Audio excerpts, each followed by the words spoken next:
The recording is on? Yes, recording is on. Marvelous. Claudia, thank you for setting up the meeting. Thank you for being so helpful with members' entry into the meeting. So we appreciate greatly all your assistance. She's been extra helpful this week with some Zoom meeting challenges, and she was very careful about making sure everything went smoothly with this. So we're off to a good start. Thanks much, Claudia.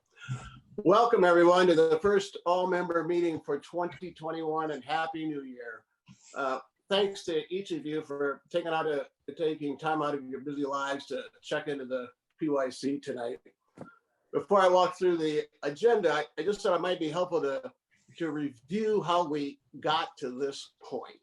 I believe it began with documented discussions about the building structural issues back in 2014. Interest in the building structure resumed in earnest as the Pentwater Lake level continued to rise. Touching the underside of the building in 2019 and continuing into last summer, as we all know. I think you all know also that building experts were hired to assess the building from top to bottom. They reported back to us, the building was the roof was barely strong enough to support itself, and the underlying foundation was wearing out due to decades of decay. So that brought us to last summer when the board hired engineering firm Edgewater to help the yacht club with 3 approaches to dealing with the building issues. 1, do nothing. 2, renovate. 3, rebuild.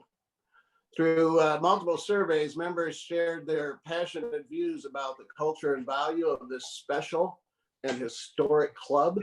Members also shared that they believe the building needs to be rebuilt. In fact, more than 80% of the members who responded to one of the surveys indicated their support for a new building. So with that definitive support, the board last November selected Rockford Construction from 3 bidders to design options for a new building. So please understand first that the board is only given approval to develop designs. And that's what you're going to see later today, along with costs. I also want to emphasize that I'm fairly certain this board will not make any further decisions on the building without member input, member support, and member buy-in. So back to the survey results. They've been shared with Rockford, as have the engineering studies, plus countless volumes of information about PYC history, the interior and exterior of the current building. Plus, they've also received much input from members. So we are delighted with the work of Rockford's talented team and believe they've created 2 attractive options for members to savor and assess over the weeks ahead. So now to tonight's meeting. This meeting is purely an update. No decisions have been made, as I kind of pointed out earlier, and nor will any decisions be made tonight. This all-member meeting is going to be followed by numerous small informational meetings for members that will occur during the next several weeks. And we'll talk a little bit about those logistics at the end of the meeting, but I want to thank Rockford for their flexibility, because their initial schedule indicated to us that we kind of needed to tell them by early February our preferred design. And they moved that schedule back 2 months. That was terrific.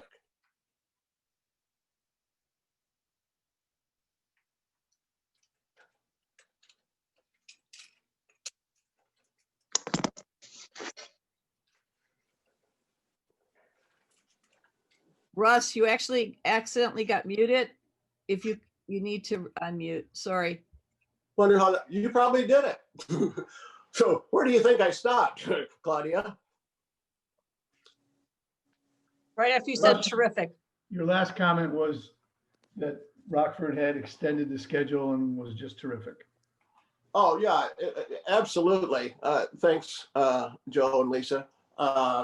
We were delighted by their flexibility because it enables us to spend more time seeking input and receiving input from members, more time to massage costs, and more time to seek financial support from members and maybe even folks outside of the club. So we're delighted by that. So here's a quick overview of tonight or this afternoon, whatever you want to call it. I think, as you all know, it's being recorded. Thanks to Claudia and Joe. We're counting on you, Joe. So we're going to start with an introduction from Rockford by Mike Van Gessel. Then his team will share the designs inside and out and the cost ranges. And then I think we're going to hear briefly from a member of the design build work group. That will be followed up by Rear Commodore Sean Cobbin, who is chairing the financing work group. So that group is solely responsible for identifying ways to finance the club building. And he'll explain what they're going on with his group. And then immediately past Commodore Amy Labarge is heading up the development and communication work group. And she's going to cover where we're at and what we're doing for raising funds that are so important to keeping costs down to members. And then we're going to close with member comments. And I think Joe's got the agenda up. So know at the end of the meeting, you'll be able to ask questions. And if we don't get to everyone tonight, know that there's going to be multiple opportunities for you to share your questions after tonight. You can email me directly and I'll get them to the right folks to answer the questions. We're going to try and work on mechanisms within the website for people to raise questions. And we're going to create FAQs on the website so everyone can see everyone's questions and the answers to those questions. So point is, we need input, we welcome input, and then we want to share with everyone what we're hearing. So let's begin by getting to know Rockford Construction, since I've referenced them multiple times. Mike Van Gessel is the founder and CEO of Rockford. Plus he is a PYC member. Mike, are you ready to lead us off? I am, Russ. Thank you. Thank you, Mike. All right. Well, thanks, everyone. Happy New Year to everyone. I appreciate the strategic pause on the mute where we were able to get a couple of terrifics on Rockford. I appreciate that. That was nice. The team has been working hard. I'm grateful to the PYC leadership team who has been diligent with us, really giving us great direction and really keeping us all on task. They've been doing a great job, and I look forward to the design introduction to everyone. I think you're going to enjoy it.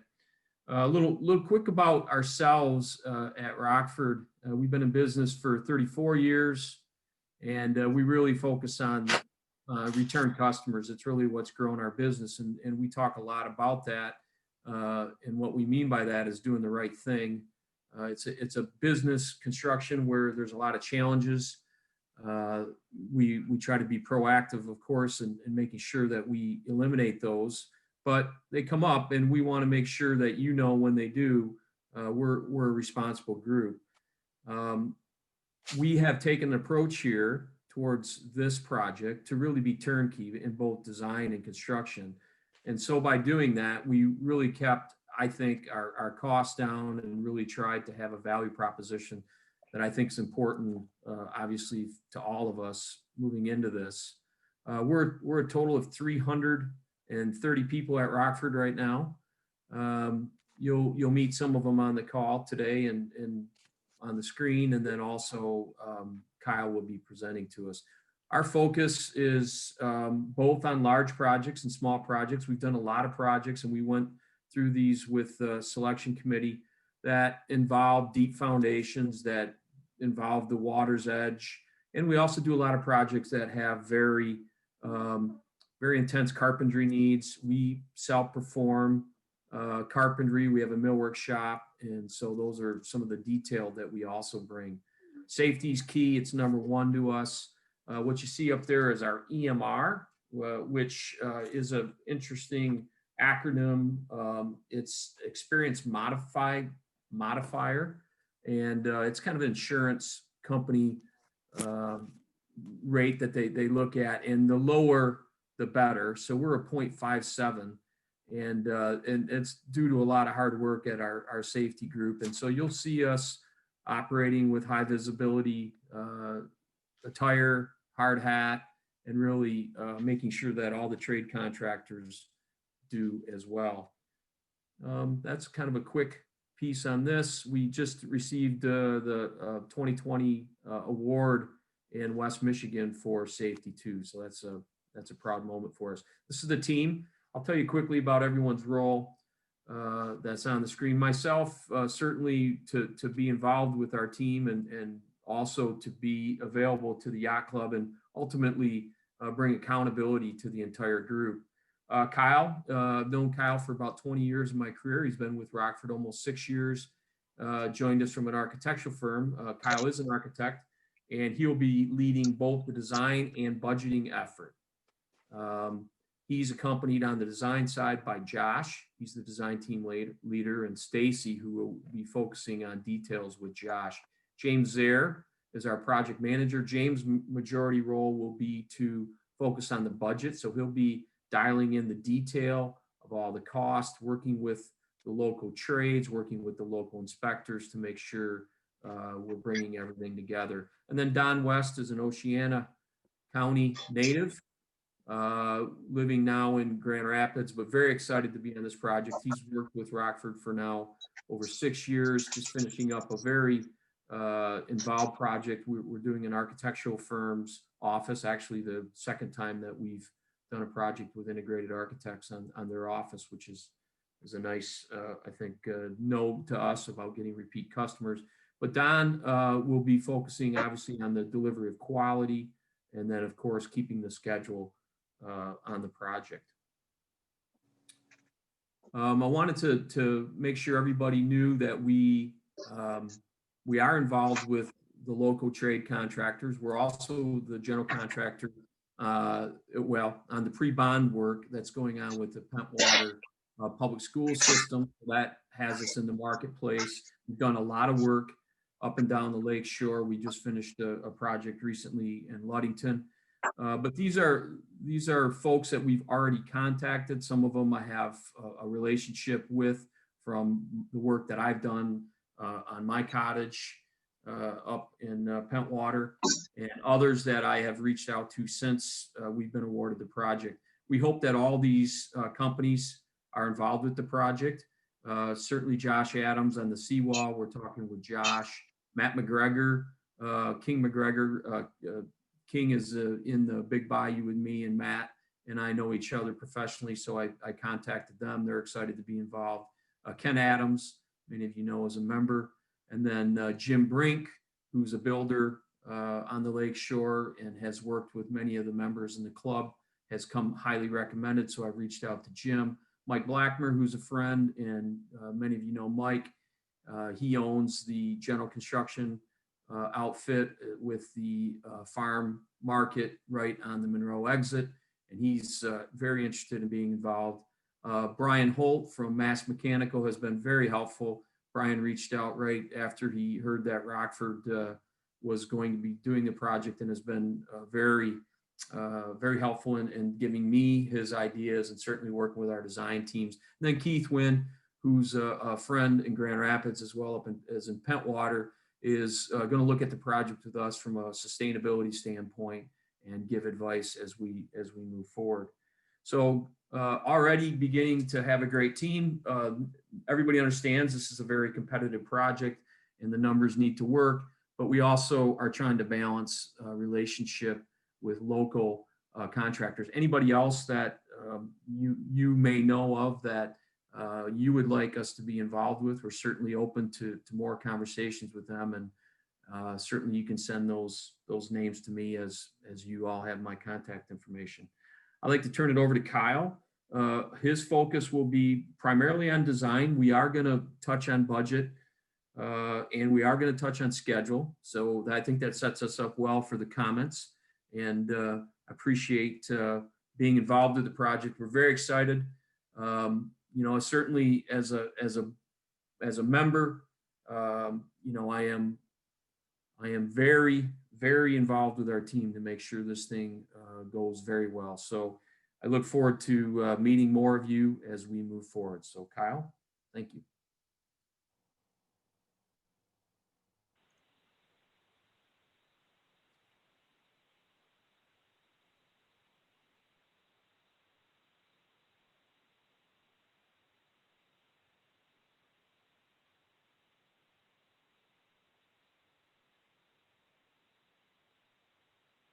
We're not hearing Kyle, from you do Kyle. have to unmute yourself. All right, how's that? That's perfect. Okay, sorry about that. I had two mutes, one on my phone and one on the screen. So I'll watch that going forward. But I was just saying that you know, before we really dig into the design, I was making a comment. You know, we were brought on in November to do 2 different studies on this, and we were quickly engaged with the steering committee. And I can tell you that Joe, the steering committee chair, has really driven a tough schedule, which we've been working with their committee back and forth, and really happy with the results of that committee work. So I think between November and now, we've had about 5 to 6 formal meetings and lots of email conversation and design ideas being thrown around and programming comments going forward. And so really what we're looking at today is a very collaborative effort amongst not only just our Rockford design team, but the steering committee weighing in as well. And I know a lot of them were on the phone call today. So look forward to hearing their input and during the question and answer and comment section as well. So let's start with option A. Option A is a single story club. You know, working through the programming, we identified that the main purpose is going to be dining in a bar area. So when we get into the 3D stuff, this will be a little bit more clear, but we have located the entry door very similar to where it currently is. We're looking at entering into the building and having a modest area for waiting, check-in, and also really thinking about the heritage of the club and how do we celebrate the heritage with some of the Commodore images and other memorabilia, and like really preserving a significant wall at the entrance to celebrate the history of the club. You can see from the design, if you kind of go to the left, we've tucked some stuff around the corner that we're trying to hide the entrance a little bit so that it's not out in the main area, but that would be the entrance to the restrooms, so both men's and women's. These restrooms are barrier free. We've done a code study on everything, so we have all the right number of fixtures and sinks that we need. In the middle Hey, Kyle. area, we do have. Hey, Kyle. Excuse me, Yeah. this is Mike. I'm sorry to interrupt you. Yeah. Just for everyone's benefit. Is it possible you've got? Can you get it in presentation mode? You've got the rendering in the upper right corner, so the I'm sorry. floor plan's So not I am as in- large. You can make it larger if you. There you go. Okay, let me try this again. Okay, so I'm just think going to you run can- off our slide deck this way. And then if you do it as slideshow, you'll also get a Right. full screen. Yep. That's what I was going to suggest. Sorry, everyone. Didn't mean to delay. Yeah, I have to do one thing. Hold on one second. I'm going to have to end this again. Technology Actually, is great Kyle, if you until- press display settings right in the corner there, you can swap monitors. Oh, that's all I was going to say. Okay.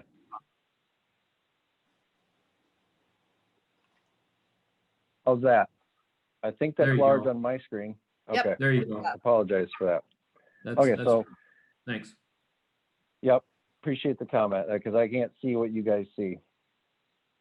So the vestibule, as we were talking, right off the main parking lot, to the left on this wall is the heritage display wall, as I was talking about. We've integrated a small coat closet, storage closet as you enter in. One of the cool features that was brought up in the schematic design committee as well is, so as you enter into the building, you're greeted by the hostess stand.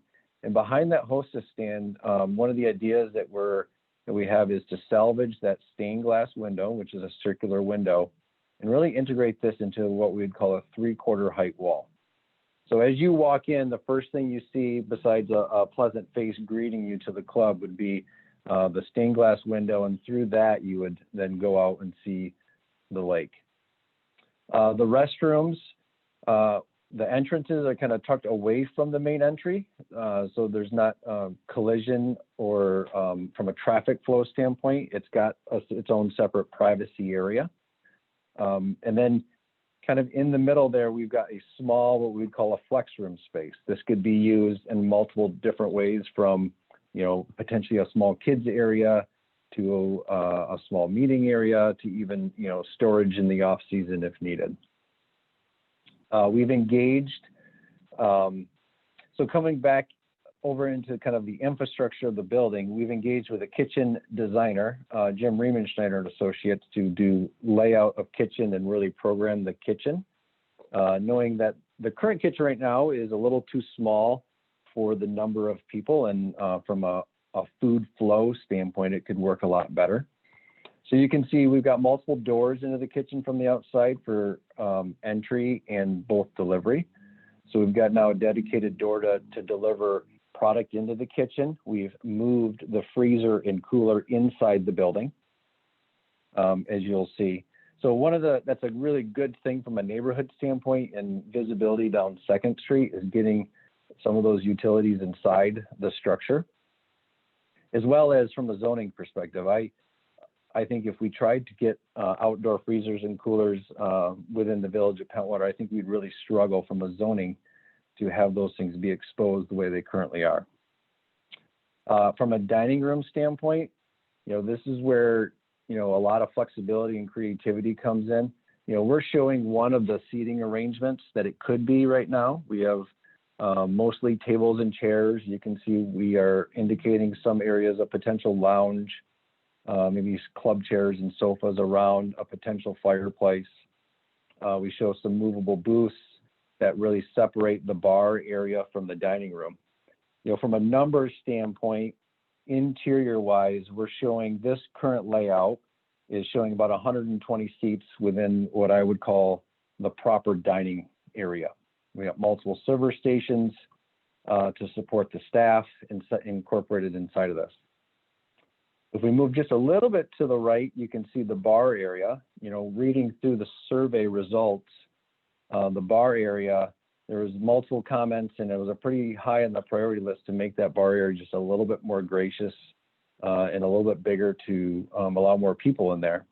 So you can see that we've done that in this model, in this idea.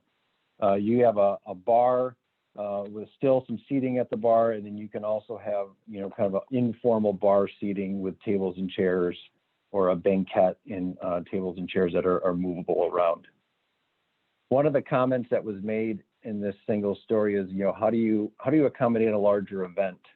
You know, whether it's the Commodore's Ball or another 4th of July event where you get a lot of members and maybe there's a band or something, or some sort of program that's going on. So in this concept, we're showing the option or the idea of having a foldable wall that could be closed during normal activities, but could also open up. And so the flow from restaurant to bar is a lot easier. And then you can, you know, outfit this with tables and chairs and move the booths out of the way and have a larger event or a larger activity going on in there. One of the comments that we did work around is views. Obviously, the views to the lake in this piece of property is next to none. I mean, there's not a bad view in this restaurant. And really, how do we celebrate that and create as much openness as possible? So you can see we've got the bar up in the corner here. So you could literally sit at the bar and look down the channel, and you can watch your boats coming in and out. And that's just, you know, what I would call one of those $1 million views. We also incorporated bar service into more of a takeout window or a service window to the outside. So if I'm outside and I'm sitting in one of my blue Adirondack chairs, I don't have to come inside necessarily to refresh my drink, or the server doesn't have to constantly be flowing inside and outside. I think, you know, one of the things that you'll look at when you look at this plan, you know, we have office space, we've got ITAV, you know, equipment space, we've got a little bit of storage space, both for exterior and interior storage. But when you start to move the freezers and coolers inside and you right size the kitchen and you make the layout, there's some of the areas that get a little tight. Like, you know, the flex room isn't maybe as large as what we would like it to be, or maybe as large as what it was programmed to be. You know, you could talk about the dining capacity. You know, it would be nice to have a little bit more lounge. So as we work over the existing square footage and try to keep as true to the existing footprint as possible, you know, those are some of the parameters that we're playing with and working around. The one thing I didn't cover yet, and on this plan is, I want to make sure we highlight, is the outdoor seating. That was another big thing in the survey is, you know, it's, you know, got great views, but it would be nice to have more outdoor dining capacity. So in this option, you'll see we have the outdoor deck. We've got the blue Adirondack deck, as I've been calling it. And then we're also proposing in this to build a second story deck. So you can see the stair right next to the men's restroom on the outside is how you get up and down to the second level or upstairs dining deck. So outdoor seats right now in this plan, and you can see there's some pretty generous walkways. You know, we're targeting that you could probably get anywhere between 80 and 90 outdoor seats. So when you add all that up, you know, you've got, you know, about 250 to 260 total seats that you could put inside a single story option for dining, both indoor and outdoor. The next thing we focused on the single story was, what does it look like? So from an exterior design standpoint, you know, the building is positioned at the end of the channel. It's also positioned at the end of 2nd Street. So the crown jewel of Pentwater, or in Lake Pentwater, and, you know, how do you celebrate and what does it look like from different angles? So this is the view that you would have as you were navigating your boat through the channel and approaching the yacht club from that vantage point. You can see through the design, as I kind of flip through them, you know, some of the design ideas that we were pushed by the steering committee is to think about overhangs and how do you handle control. So you can see larger overhangs here, managing the sun, trying to get elements of shade where we can.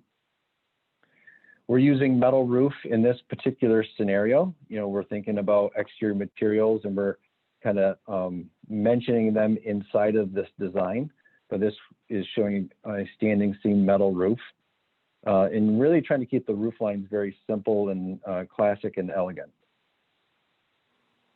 So another view down from more of the water's perspective or boater's perspective. You know, as you approach it, you can see some of the smaller details start to take shape with brackets that would then go and support the larger overhangs. And we're thinking of large, either double hung windows to get inside and outside to feel almost as one, but yet then offer the protection from some of the heat and maybe some of the other elements that you would have as you're on the lake. You know, this version does show a stone fireplace. You know, view looking underneath the deck. So, you know, really looking at how the outdoor seating is relates to the rest of the architecture. And then the view from 2nd Street. So this is more of a little bit more of an aerial view. Here's kind of a front on, so you can see trying to save the existing front door. You know, that's another idea that we talked about salvaging. a member of the design committee threw out what I thought was a fantastic idea, which would, we've got a lot of these nice old timbers in underneath this current yacht club. And is there a way that we can pull those off, maybe mill those down? Are they salvageable? Are they reusable? So, I mean, this front entry could be a really nice kind of nod to the previous architecture and structure that was there for so many years and people enjoyed and used. So, like, could we reuse those for the columns and some of the custom trusses that we're showing inside this option? This would be your view as you come down 2nd Street, so you can see the service entrance. From a height-wise, I think this is actually just a little bit taller than the existing based on the peak of the kitchen area. And I would say thank you to Brian Holt and his team. We're working with them on mechanical design and very conceptually talking about size of units, type of units. So we're accommodating mechanical space and how we ventilate for the kitchen in this scenario as well. And finally, I think we'll leave you at from a single-story version. This is again the view from Petwater Lake as you pull up to dock your boat. So from a cost standpoint, this is very conceptual. We don't have hardline drawings. We don't have wall details figured out yet, but we are construction people, right? So we get how to build things. So we've made a bunch of assumptions and we've asked members of the community and I would say a lot of our trusted contractors that we work with on a regular basis to help us ballpark some of these costs. So we went through what I would call a very conceptual or schematic cost exercise. We started with what's it going to take to build the foundations and the platform, that's unique to this project. And then once we had that built, we went up from there. So really the trick and the most critical part of this project is getting this floor level right. And how do you get there? So we have multiple options on the table that, we're pricing and exploring what's the best fit, what's the most cost effective, what's right from a longevity standpoint. And so you can see, conceptually right now, we're saying that a single story includes architectural design, structural engineering, mechanical, plumbing engineering, electrical, the demolition of the existing, the site work, building the building, providing the kitchen equipment, and also, updating and redoing the landscaping that we're going to, alter as we construct this. Is we're saying this is going to come in anywhere between 2.6 and 2.8 million dollars. Now, I say that and to say, this is schematic. This is our opinion of probable cost based on what we know today, based on these drawings. And I'm confident that we have a good range in there, and it's an accurate range to start making decisions off of. So that's the single story. Partial 2-story, I would say, is up next. So this is the floor plan for the partial 2-story. Again, this is a 4,800 square foot building footprint, which matches your existing. So we really worked hard on both floor plans and options to stay within that footprint. This particular building, let me page through in my notes just a little bit, and we'll get into the second level. But this is currently showing a different type of seating, right? So as you think about a 2-story building and multiple dining rooms and multiple bar experiences, you have more flexibility with furniture. So currently this is showing a much more lounge appeal or a lounge strategy, where instead of tables and chairs, maybe you have some sofas and end tables combined with tables and chairs. The reality is like what it offers is, what's right for the club and how can you manipulate it on almost a week-to-week basis if you want to, and you had the equipment. So a lot of the layout stayed the same. We positioned the kitchen where it is in both because of where the services currently come into the building. That's the most cost-effective place to put it. And from a delivery standpoint, it still makes the most sense. The big change on the entrance here is, as you come into the building, you turn right, there's a stair to get upstairs, and then kind of around the corner, there's an elevator door that would then take you up to the upper level. Inside the kitchen, we've expanded this kitchen. We've got, more people to feed at any given time. And so the kitchen got larger. There's a little bit more equipment involved, and then we incorporated a food waiter that could run vertically as the food is prepared to run it up to the upper level. The bar area, it looks a little bigger in this version versus the single story. Again, it's flexible. Right now it's showing very lounge style furniture in it.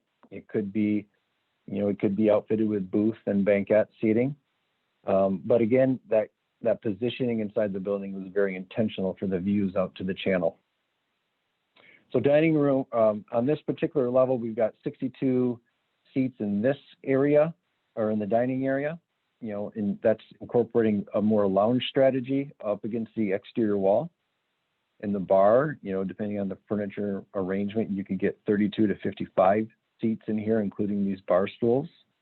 And then outdoor, the seating strategy actually stays the same. This is almost the same building profile as a single story. And so you got 50 to 60 seats just on this level on the outdoor side. Moving upstairs, you can see that, getting upstairs offers up a whole new experience that the club hasn't seen yet. So as we were designing this is a partial 2-story. We have not built over a couple different areas of the first floor plan. And actually the first floor plan, if I quick draw on this so everyone understands, first floor plan extends out to here and then carries across all the way. So what is, finished space below is deck above. And so we really, working with the design committee, put a priority on exterior experience and exterior dining. And as you get up to that second level, I think the views just get much more grand as you get elevated. So again, we've got a bar, a second-story bar with, again, a flexible wall that could be pulled open or shut depending on the need. You've got a dining area that can then easily flow into a lounge area. And then we are showing a small private dining space or flexible space. This could be used for both, Commodore meetings. It could be used, if a family needed to rent out that room or reserve that room, or it could be used as, a meeting space. Let's say you're a member of the club and you want to go in there and have a quick meeting. I mean, it's a true flex space and kind of a bonus to the floor plan. We do have a small kitchen upstairs as well. As the food comes up through the dumbwaiter, there's more plating and more presentation work that needs to happen before it's served. And then we've also incorporated the server station in here as well. Getting into the exterior. Let me clear this. Kyle, while you still have the screen up, what is the exterior gray room right here over the kitchen? That is the mechanical space. So that's where we got our kitchen equipment is still hidden underneath the roof. Whatever space is not used for mechanical would be storage for the upstairs as well. Excuse me.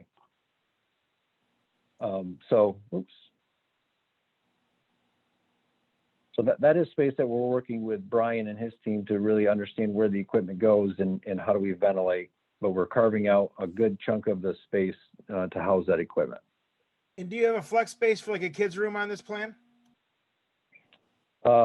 We do on the main level. So I went back to the main level. If you look to your left underneath some of the outdoor and indoor storage, we've got a flex space that's actually larger than what we have on the single floor. This could really be a nice conference room or kids space, depending on what's needed. I don't know if you guys can see it just across the hall from the bathrooms. We kept the similar design ideas of reusing the stained glass window as the main focal point when you enter, the heritage wall, having one nice wall as you enter, and then it can wrap around of, displaying the heritage and the celebrations and the trophies of the club. And then there just opens up a whole new opportunity for some of this on the second level as well.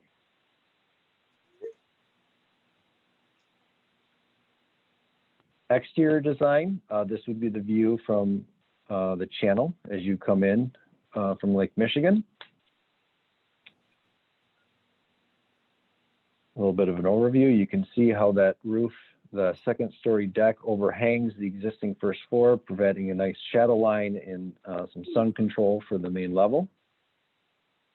Upstairs on the upper level, we've got that niche that runs in and is a nice shaded area underneath that dormer.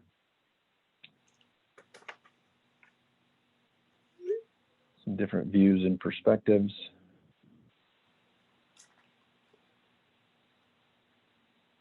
Again, a very similar concept to the single story about how we're going to elevate the roof deck, but then what we did is we turned that corner, pushed the building itself back, and let the deck and the railing stand proud of the existing building. So a lot of great seats for dining up on that upper rail.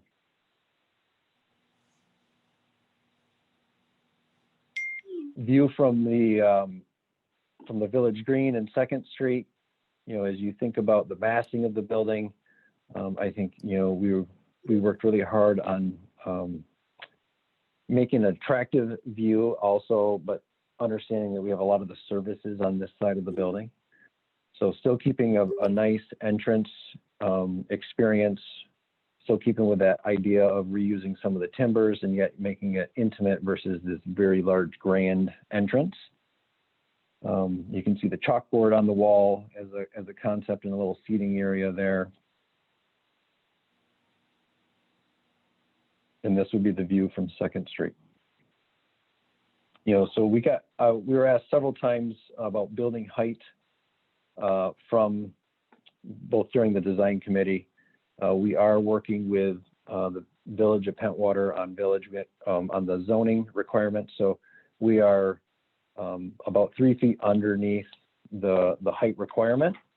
And so we're really doing, from an architectural standpoint, we understand the views are most important. We want this to really feel like it fits long-term on this site. So how we play and simplify some of these roof pitches really helped us on the building height, really bring this thing down so it doesn't feel like this massive 2-story structure.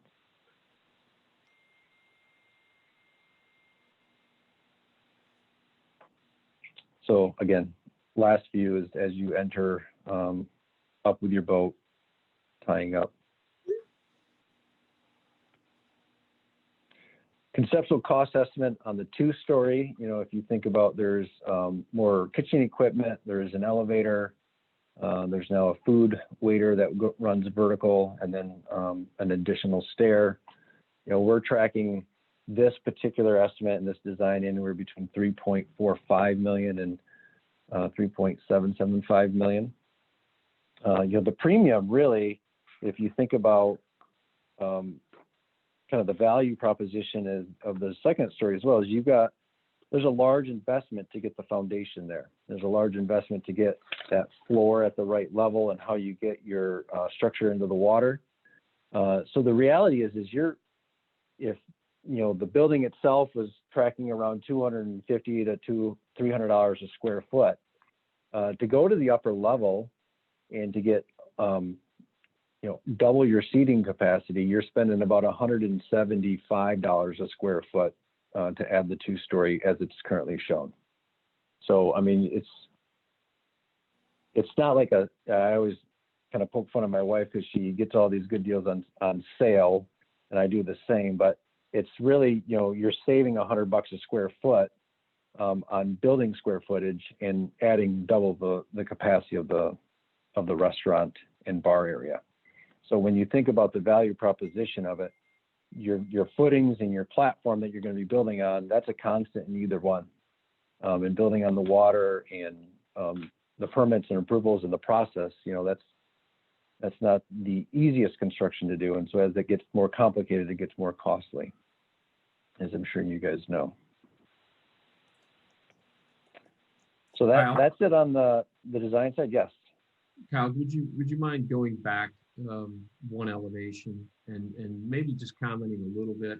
I don't know that it was discussed in detail, but the ability to open doors and have kind of an open feel through here.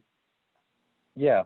So one of the things that we have been working with the design committee and the steering committee is the, these window options. So are these windows something that fold up and really become, the inside becomes outside and the whole first floor plan can open up? Or is it, double hung windows, which is a more classic look? So I think right now, there's pros and cons of each option. I know that the steering committee is in big favor of the double hungs and also like the functionality of the fold up style windows. So I think it's going to be one of those things as we evaluate cost and the function of it. What's the right approach for Pentwater Yacht Club? So that's one of the concepts that we're thinking about and exploring on behalf of the steering committee and just bringing up as ideas of how do you integrate, outside and inside more. Kyle, quick question, ceiling heights. What are we looking at there? I'm not sure if you mentioned. Can we please hold our questions to the end? Thanks. Okay, I'll write that down and I'll make sure we cover that in the comments and questions at the end. Thanks.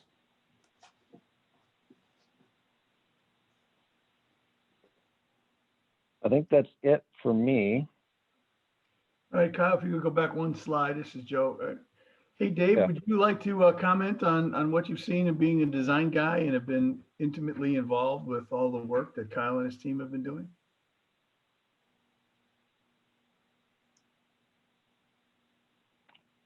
Dave, Am I Peter? unmuted? Yeah, I guess I am. Yeah, thank you, Kyle, Mike, and your team. Phenomenal work so far. It's been a wonderful experience for all of us. It is a journey. It's an experience and a journey at the same time. I would just say that everything that Kyle has represented here, all of it still needs to be evolved, and we know that. We understand that. They understand that. We all are working in good team effort here. I would suggest that one of the things that has evolved recently in referencing the two-story is that we're making sure that there's a distinct experience on first level as opposed to second level. I think that's the appropriate way to go. They're not in conflict. They're actually two distinct experiences. The first floor would probably be very much reminiscent of what we have now. The bar is a little bit bigger, so therefore we can make it a really clubby club bar, which I think would be very appropriate. And the dining room would be reminiscent of what we have now for sure, with the exception of better visual access and to the outside, which is important. The second level then has the opportunity of becoming quite a special place, like Kyle said, a flex space, but a space that can dial up and dial down for different needs. For instance, it could certainly contain a much nicer and grander, perhaps Commodore's Ball or annual meeting or fashion show that could also use the exterior deck as part of that show, and then could adapt to a much different daily operation, which is much smaller scale and sort of lounge-like, and then also be used perhaps for sailing seminars and other things that wouldn't necessarily encumber the first floor usage. And then of course, like Kyle said, maybe family reunions in a smaller space, and so forth. So the opportunity to have two distinct experiences within a two-level club is quite good. And then of course, with the changing times we hope that this is the next 50 to 100-year building, that as the club moves on into different generations, different needs will come forth, and there's enough space, of course, to adapt to other types of club activities as they come along. So that's basically just what I'd like to say. And thank you again, Kyle and Mike and team. Really good stuff. Thanks. Excuse me, I'm going to interrupt too. If I recall correctly, and I'm trying to find the numbers right now, but I very clearly recall fewer than half of the respondents wanted a second floor. So I really don't understand why any money has been spent designing a second floor and why we're even talking about it now. We'll open the floor for, thank you very much for your comments. We'll open the floor later in the meeting. Thanks much though for speaking up. Thanks. All right, Dave, thank you. Joe, you have the timetable to share quickly. We're approaching 50 minutes or so into the meeting, so I know you'll keep your comments brief, and I'll ask the same of Sean and Kathy. Thanks. So thanks, Kyle, for all of your presentation here today, and certainly all your team's hard work and patience with all of us. Dave, thanks for your comments. Relative to the construction schedule milestones, as Russ had indicated early in the meeting, Kyle and his team have agreed upon a March 31st decision date. So between now and the end of March, we are going to be accumulating all of the member input as we move forward with our decision by the March 31st date. From that date forward, we're going to have a lot of opportunity for member update from April 1st all the way through to project conclusion. And what you see here is the major construction milestones with construction drawings, club closure, as we've talked all before, which would be Labor Day of 2021. The demolition begins shortly thereafter, 3 days. Our foundation is complete by the 9th of November, and we have our building and mechanical, electrical, and plumbing rough-in inspection completed in early February, with a final inspection and commissioning of the club on the 9th of May, and our new club occupancy on 5/23. That's the time frame that we are working towards today, so that we don't lose any of our seasons. We take advantage of the next 3-month period to solicit member input, leading to the decision of which configuration that we're going to pursue. And that's all I have. Sean, you want to take it over?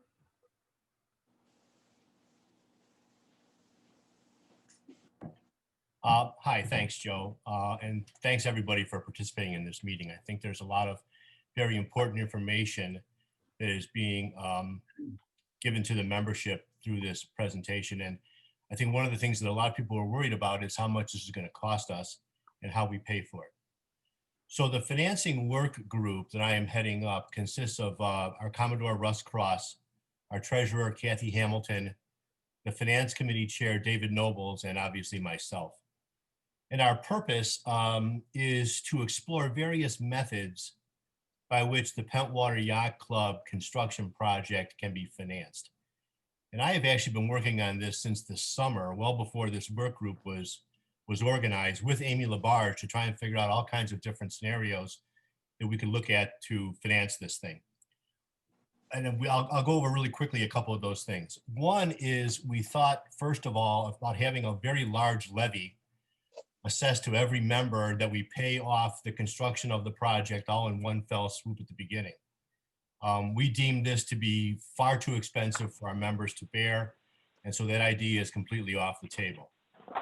The second thing we thought about was having members who choose to prepay the annual building assessment for a certain number of years at a very modest discount. We ran a lot of scenario analysis on that and found out that it is very unfair to the members who don't choose to prepay. And so we thought that idea should also be off the table. Some members have suggested that we issue bonds to members who would like to help us finance the club. That raises many issues also, and I can go over some of those now. Basically, if we have a bond that's outstanding that is shorter than a maturity date of, say, a mortgage, we're really just kicking the financing of the club down the road and leaving the refinancing of that debt to future management of the club, and we thought that that was unfair.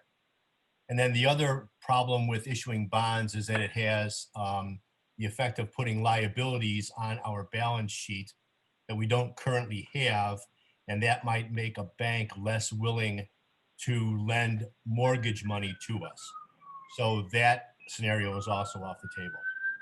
So what we're left with is a mortgage to finance some or all of the project costs.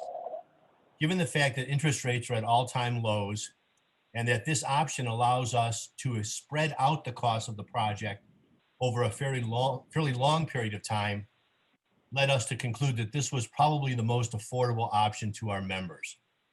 And the longer the time frame that we can spread out the payments for this, the lower the annual cost is for all of our members. To that end, we have identified 6 local and regional banks that have expressed interest in providing financing for our new building.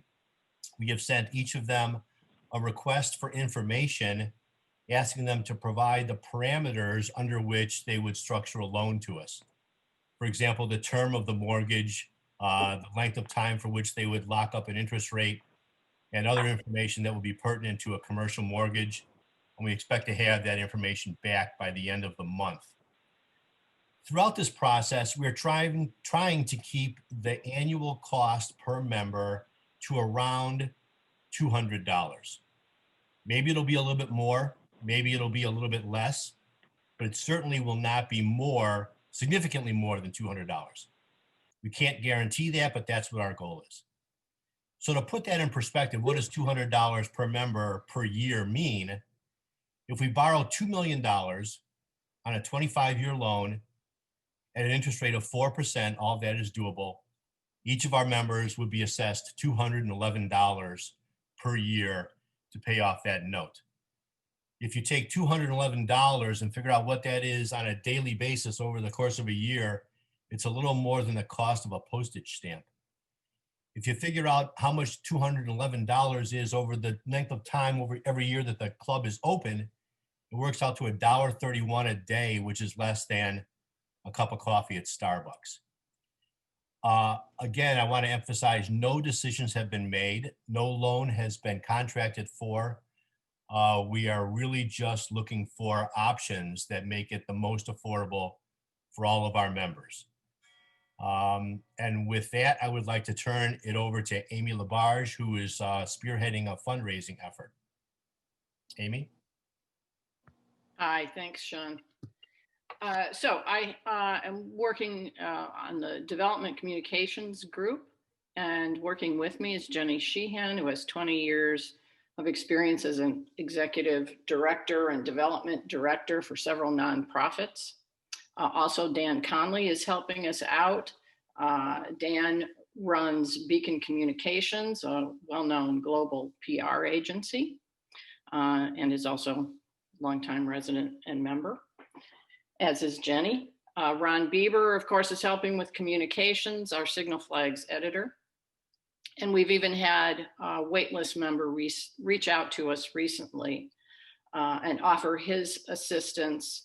And he is the president of a professional fund development consulting firm locally. So we have a lot of good help here within the membership on this effort. So yeah, well, we're certainly, I know everybody is, there's no other way to say it, we're looking at some big numbers here, and I know that can be overwhelming. Sean has outlined how we will approach that from a mortgage perspective, and we think that's very doable. But depending on what we select here in the end, and I know everybody's going to be working hard on having those costs come in, not on the high end, but the lower end. But it would appear that there'll be some gap there between a $2 million mortgage and what the end cost will be. So there's where our fundraising efforts come in.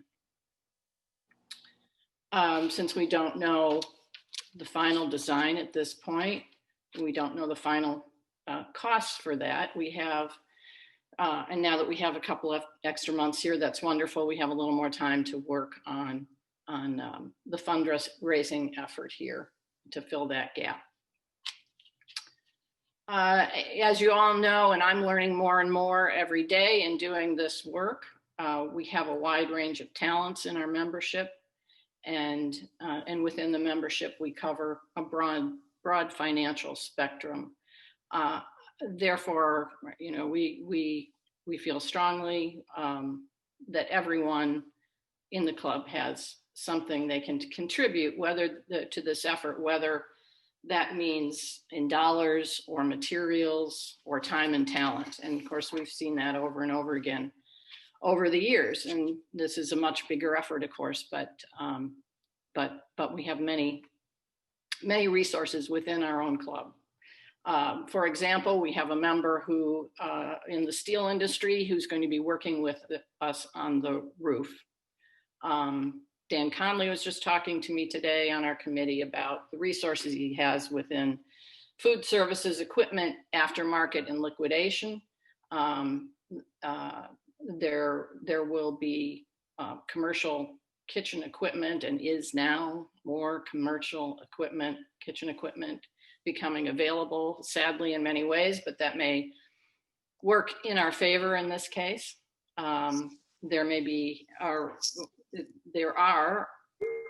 We understand a lot of deep discounts available in relatively new kitchen equipment. And so those kinds of things can bring down our expenses, and Dan will be helping us work on that.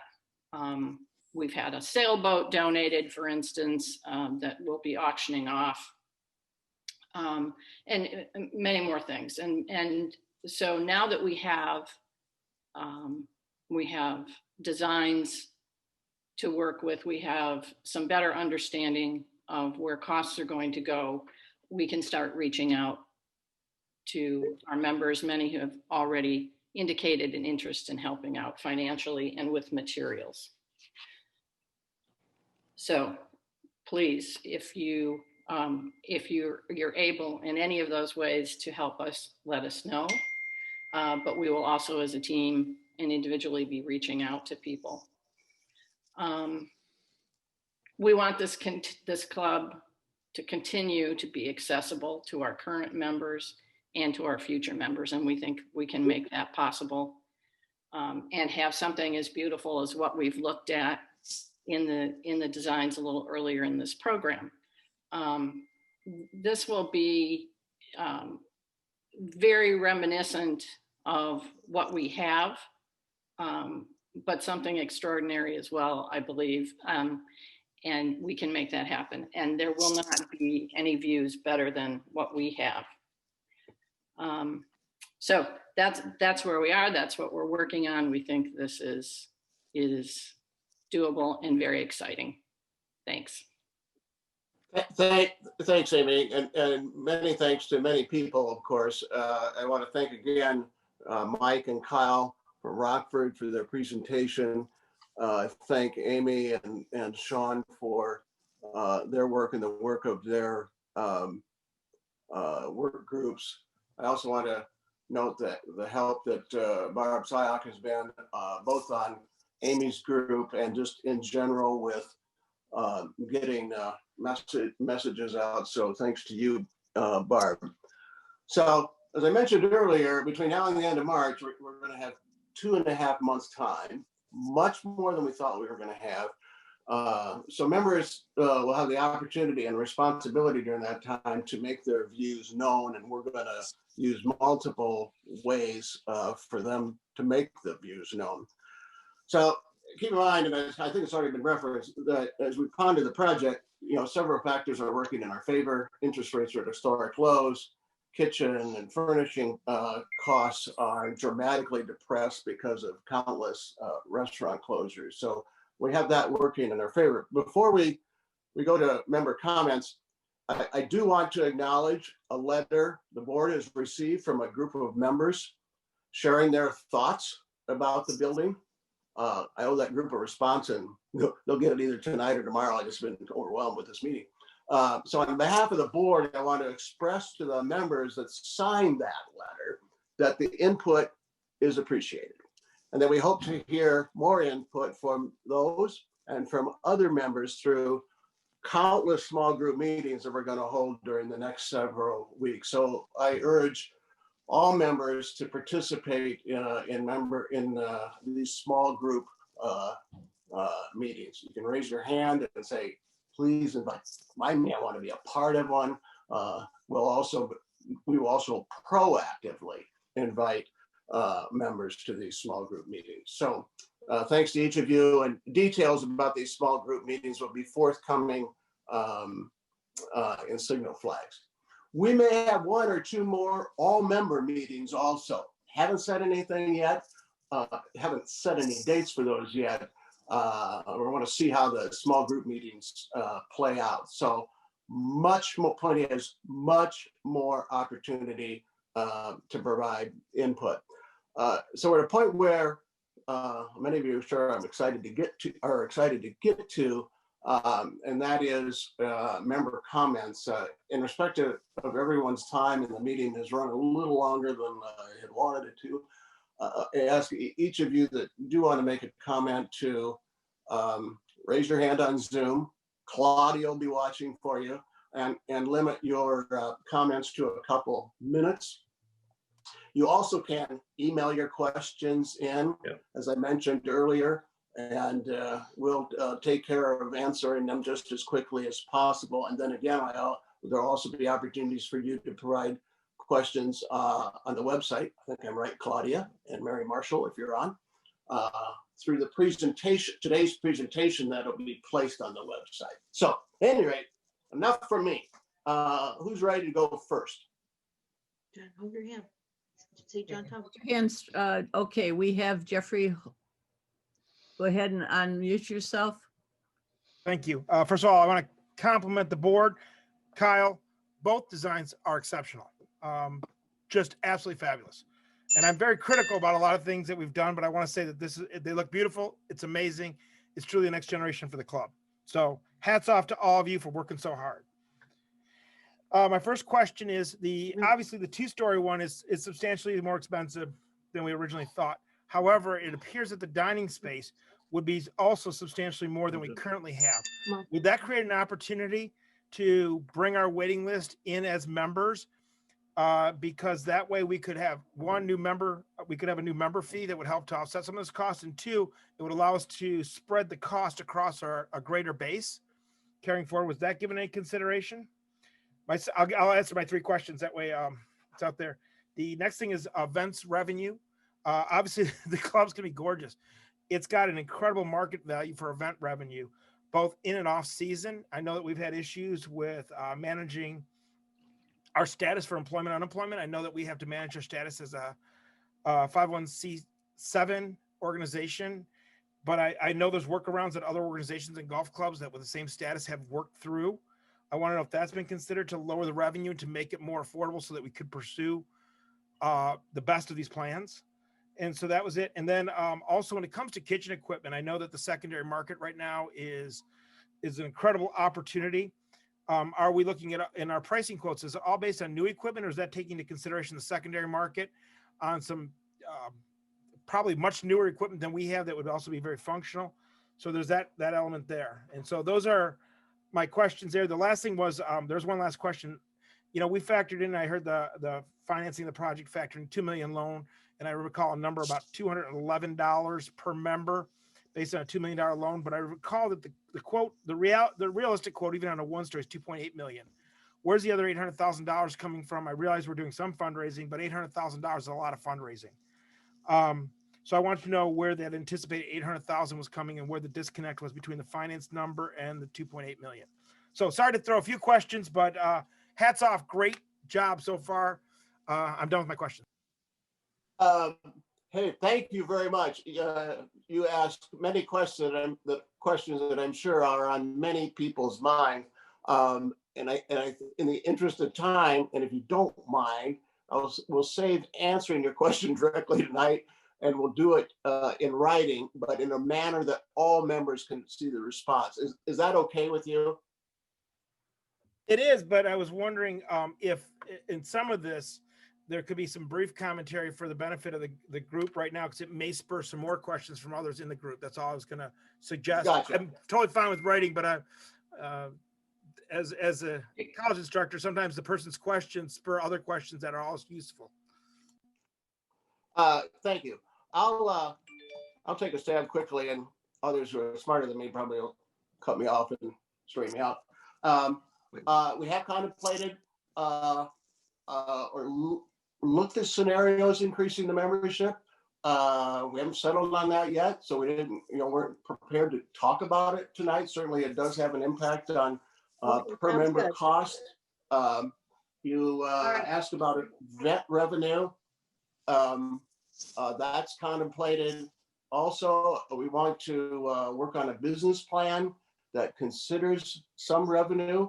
But we have to approach that, I think, very conservatively, but a good question. And then, Sean, I may turn to you for the financing response real quick, like. Yes, I have a spreadsheet that looks at various scenarios on amounts of a mortgage and the number of members that we have. And two of the things that most dramatically affect, other than the amount of the mortgage, the amount per member is A, the number of members that we spread the interest and mortgage payments over. So if we increase our membership, yes, the amount we pay each drops pretty dramatically. As far as the disconnect, if you will, between the mortgage amount and the cost of the building, we have been in discussions, and Amy can probably discuss this better, but we have been in discussions for quite a number of months with some prospective donors, and we think that our fundraising effort can be very robust. It's an aggressive, we have work to do. That's right, Sean. And Jeff, to your question, yeah, it's aggressive. We think we can do it. Thank you. And we'll be able to work with banks also in terms of the equity requirements. So you point out there's a gap. There are ways to close that gap besides fundraising. But thank you again for the question. I think earlier we had somebody that Russ, wanted to know why we Russ. presented a couple designs. And that was in the request for proposal that the board approved because members indicated an interest in both a one-story and a partial second story. So that's actually in the request for proposal, we asked the design firms to present 3: single-story, partial second story, and a full second story. And we ended up not presenting a full second story and just going the partial route. So thanks for that question. Claudia? Excuse me, Russ, I would just say that survey result was actually quite high on the interest in on upper level. Yeah, I didn't mention that. Yeah, good point. Thanks, Amy. A hand raised early on was Greg Slocum. Go ahead, Greg, unmute yourself. Hi, thanks, Amy. Yeah, I would like to congratulate Mike and his team as well as the board of directors on their progress with all the membership with moving forward. I did notice in these concepts that the this number 3 survey results were pretty fairly met. I think there's obviously room for improvement, and as Russ says, over the next few weeks we will go through that. I do also have a concern about the capacity. I think on a daily average basis throughout the season, we probably don't see these numbers of 100+ people a day. I think we should probably investigate is the average number of people that utilize the club on a daily basis, and there's going to be a chart that shows the alignment with the major number or the most excess number of people that enjoy the club during the season. So I think we should meter our ability to have space for hundreds of guests when only a minimum number of guests are enjoying the club at any given time. So that's my comment. Thank you. We'll move on. Yeah, thanks, Greg. I think we can get some of that data out of Jonas. That's a good question and a good point, and some data that we should dig up. So thank you. Claudia? Garrett Vogel, you can unmute yourself and ask your question. Yes, I'll join Jeffrey and Greg in congratulating everybody for as much work as they've done and the progress they've made. It's a beautiful concept. I'm the consummate summer person. And so this question may have been answered somewhere along the line and I didn't hear it. But having been involved in a number of construction feasibility studies, I always did the marketing part first. And when we're talking about building something for 50 or 100 years out, you know, what is Pentwater going to look like 50 years out? And with the propensity for people not to join clubs, which is what's happening has been happening for decades, you know, are we building something that simply is not going to be used? I mean, I like it, I'd use it, but I'm going to be dead in 10 years. And so has anybody done an analysis of what the demographics of the Pentwater area in general and the club in particular are going to look like down the road some ways? Dan Conlon, could you address that question a little bit based on some of the research you've done? Well, about clubs in general. Yeah. You know, I can give you a quick analogy, I guess. So I've been involved, I'm a member of the University Club of Chicago, and we actually had an issue attracting new members. It was because the club was a little stiff. It didn't have the kind of workspaces that people wanted to match their lifestyle and so forth.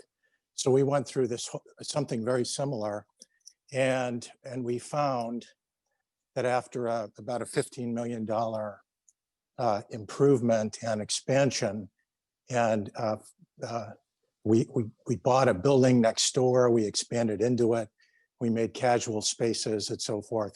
Everybody was petrified at the number, but what happened was we doubled our membership.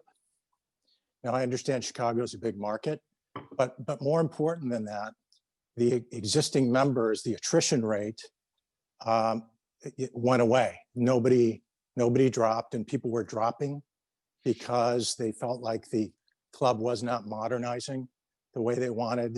It didn't meet their needs for form and function. And so what happened with the existing membership is they used it. We did a study, and they used it 5 times more than they did previously because it was that much more functional. So the revenue went up, the use went up, the wait list went up, while every other major club in the city that failed to make that investment lost members. And guess where they came? They came over to the University Club of Chicago. They left the other clubs because the members saw forward thinking, forward movement, modernizing, meeting the needs of the members, and so forth. Now, in terms of market studies for Pentwater, I don't know that we've done anything in terms of who's moving in, what are the age groups and so forth. But in terms of, I would say it is true that people are not joining clubs, but the reason they're not joining clubs in part is because they're not meeting their needs. And they're becoming relics because of their physical condition, their inability to meet member needs with technology, with flexible space and all of that. So I think it's not just a matter of people not wanting to join members clubs. It's a matter of how are those member clubs meeting their needs? And a lot of these clubs are aging out. So I hope that answers your question a little bit. I can't answer the question about the demographics of Pentwater, although I would just on my gut level imagine that people would want to be part of a beautiful new club. It's just more attractive, especially younger members. Thanks much, Dan. Claudia, do we have any one else? Ann and Jim, go ahead, unmute yourself. You're still muted, Ann. There I am. Can you see me now? Yep. Good. Okay. I just wanted I think I'm lost, but you can hear my voice, right? Yes. We haven't been real active lately in this whole thing, which we want to. Now that we're living in Pentwater and we're kind of organized, we both want to get involved with this whole endeavor because we're so excited about it. And I think that the second level is an amazing feature. And I believe that he's absolutely correct, the gentleman before me, because we've never had anything like this in Pentwater. That's going to be so easy to attract people and have such a nice place to go and entertain friends and family and reunions and all of that. And I think that the second level gives us the opportunity to have many more members and have a lot more people coming in, whether we want people that aren't members on certain days of the month, or we want everyone that's just members. We have open options with the room.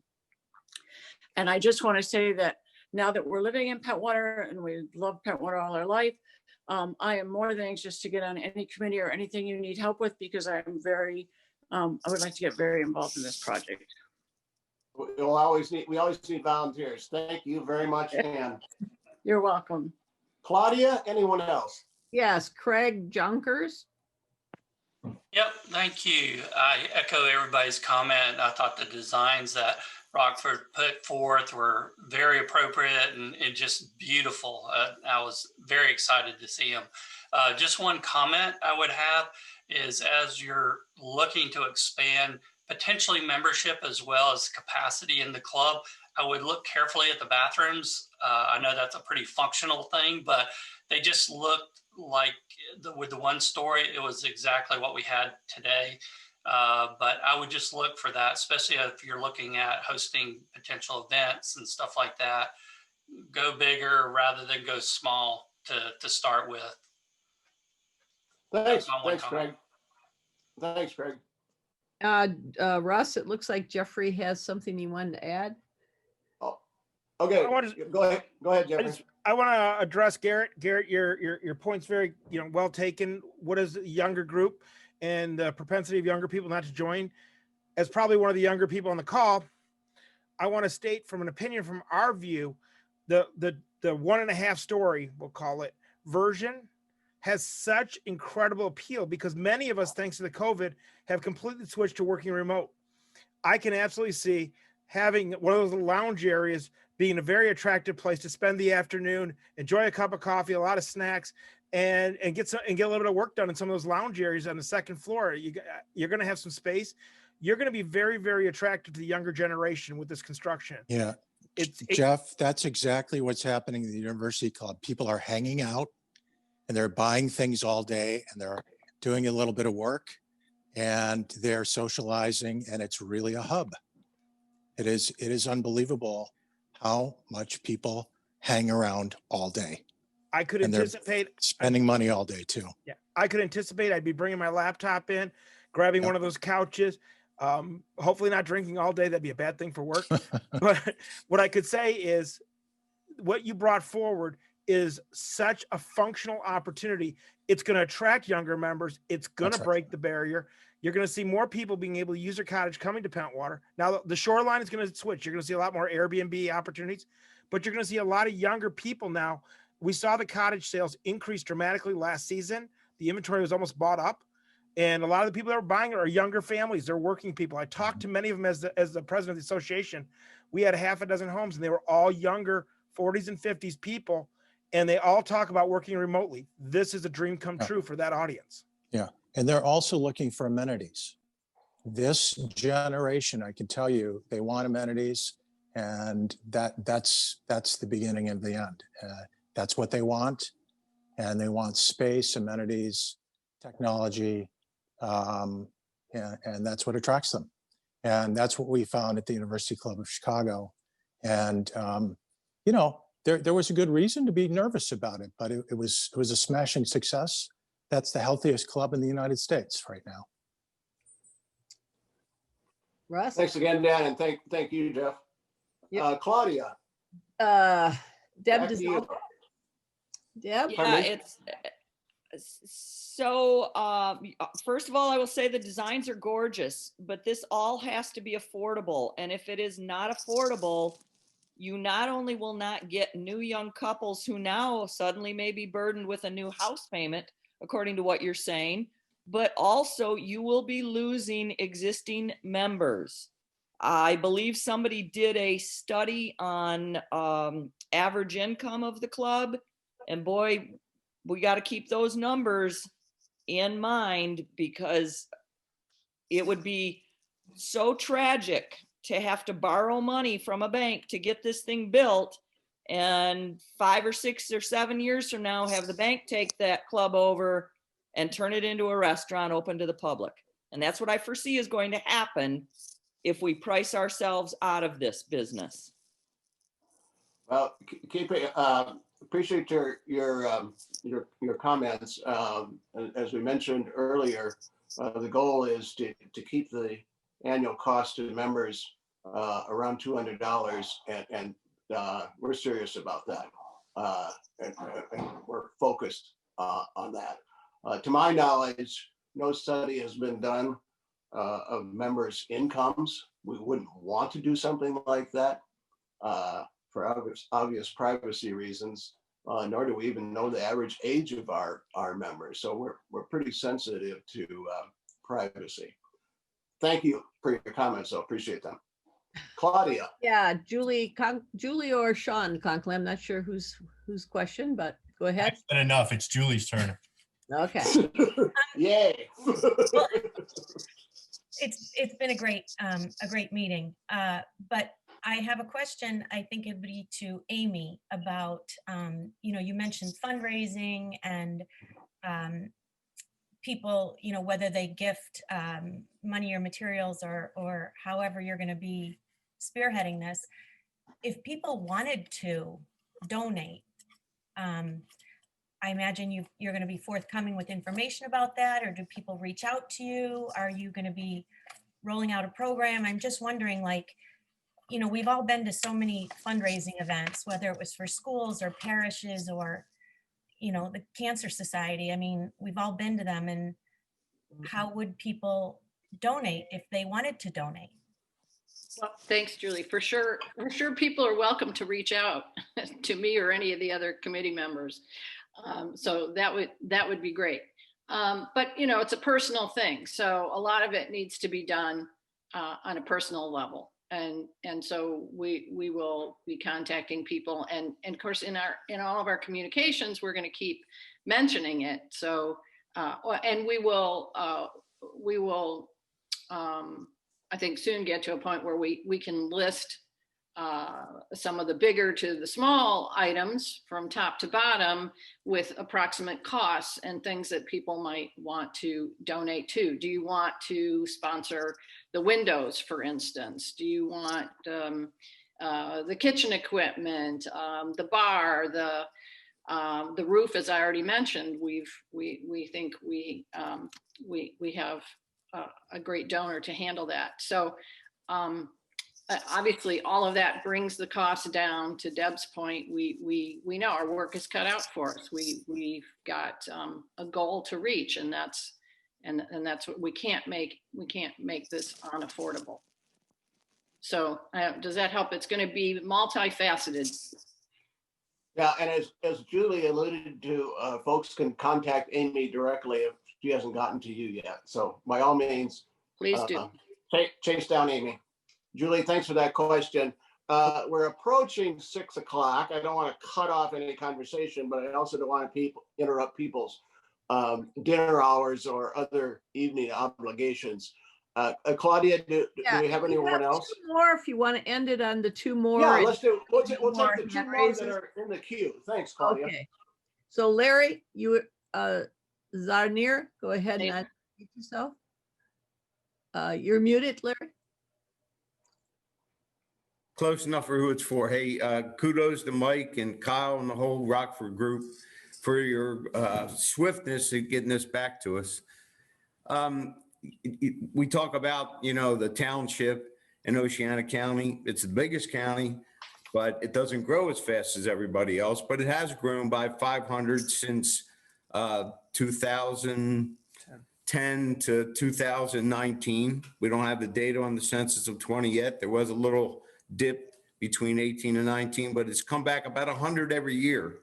But if you look at the people on this call and the people that we know are at the club, there's a lot of club members that wouldn't say their residence is in the township. And there are others who want to come, who come for the summer, who come for the season, that would love to come to a great club like our yacht club is.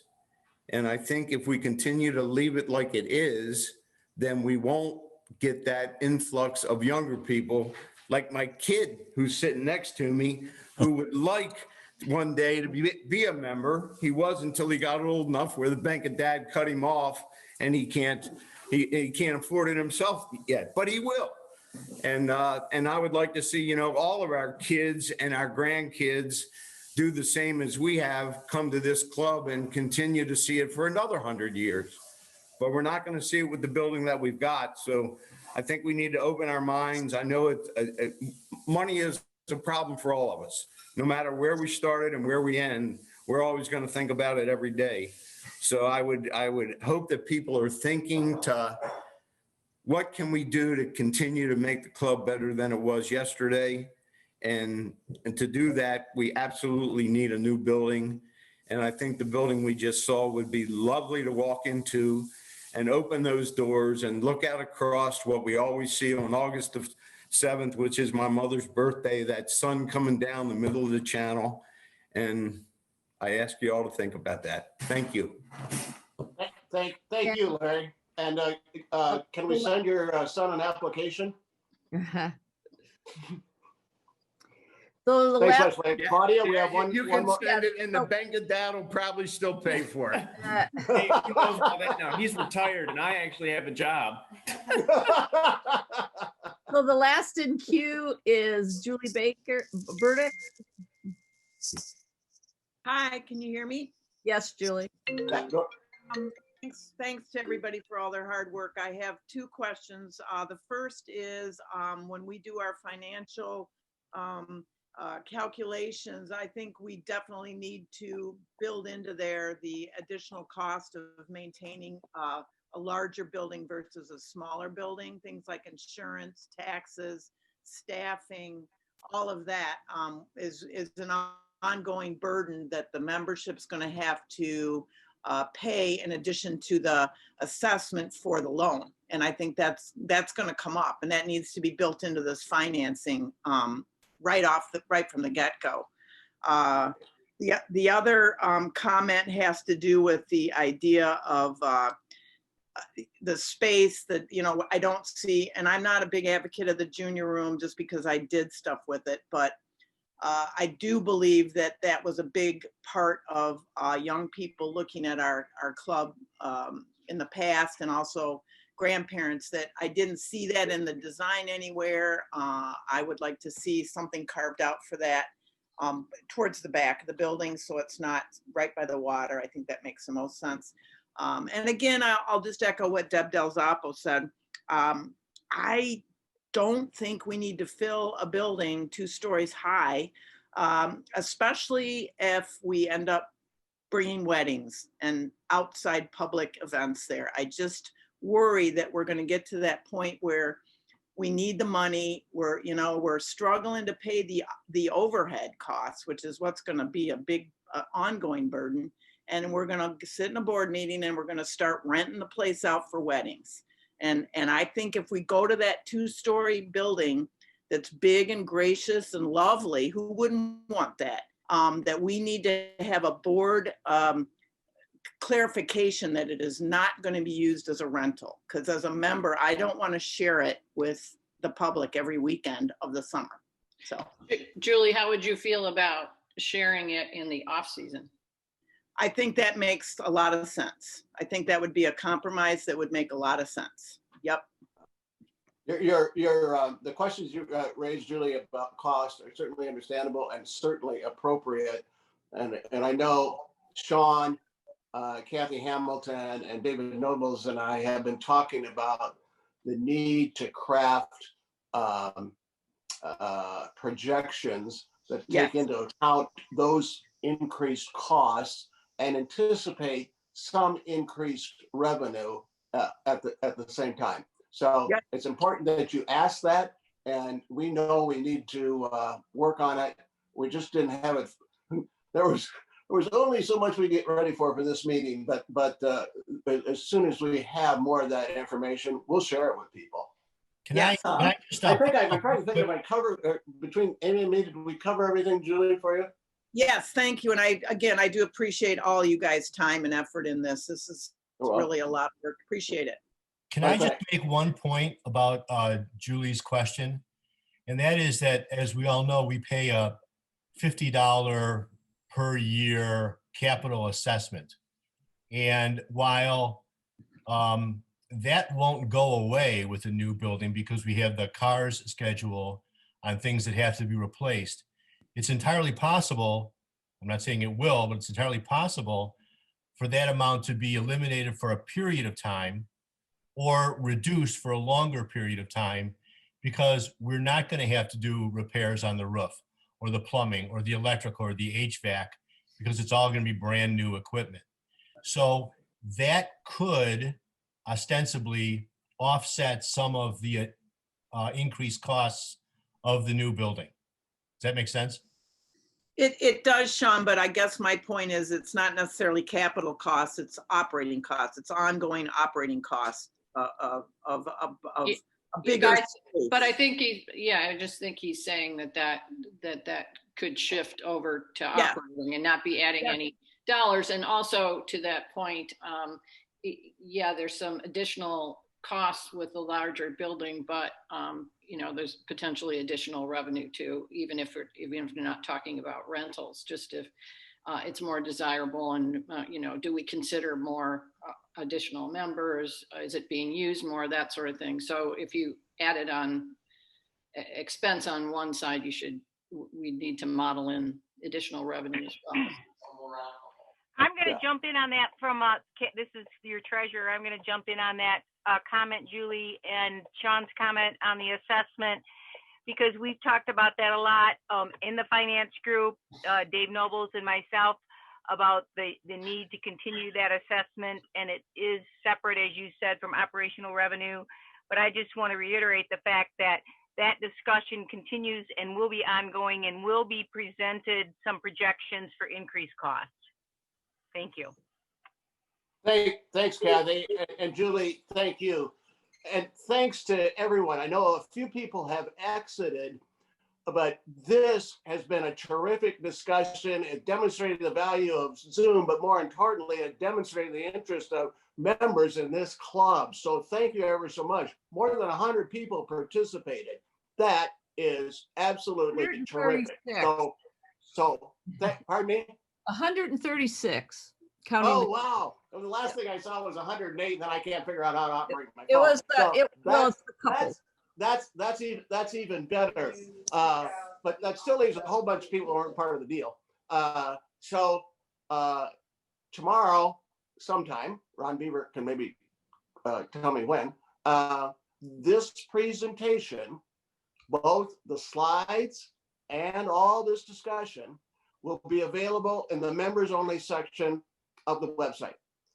And I think Claudia is working on a feature that would allow us, you correct me if I'm wrong, Claudia, but that would allow members. Mary Marshall will put on a form. Okay. So after they view it, they can, on the website, they can fill out a form if they want afterwards. To ask a question. So the point is, members using the website can provide more of their thoughts, and they are welcome. And then be watching for information about small group meetings, because as you can tell from tonight's discussion, there's lots to share. There's much interest, but there's also many questions. So thanks to each of you. And Claudia, thank you again. Welcome. 136 is my max. Okay. All right. So here's your big test. Wait until I say okay. So we're ready. Hey, thanks everybody. Have a great evening. Do not run off, Joe. Bye for now. Thanks a lot. Claudia? Yeah. This is Sally Landenberger. Is there going to be a way for people to digest this a little bit and ask some additional questions. Yeah, that's what I was trying to explain. Mary Marshall's on the call here. So I'm going to be processing the video from this. Okay. And then I'm going to be. Where frequently asked questions will be documented along with the corresponding answers. So we want you to have as much information as possible. Okay, I just think it would be a good idea to share everybody's questions and the answers, and I think it would be helpful. We're going to, that's an excellent point. That's exactly what we're going to do. Okay, thank you. You're welcome. Thank you, Sally. Hey, good night, everybody. Thanks again. Bye. Don't hang up, Joe. Don't hang up, Joe. Mary, you're talking. Did you want to say anything? No, I was just going to say that unless it's an emergency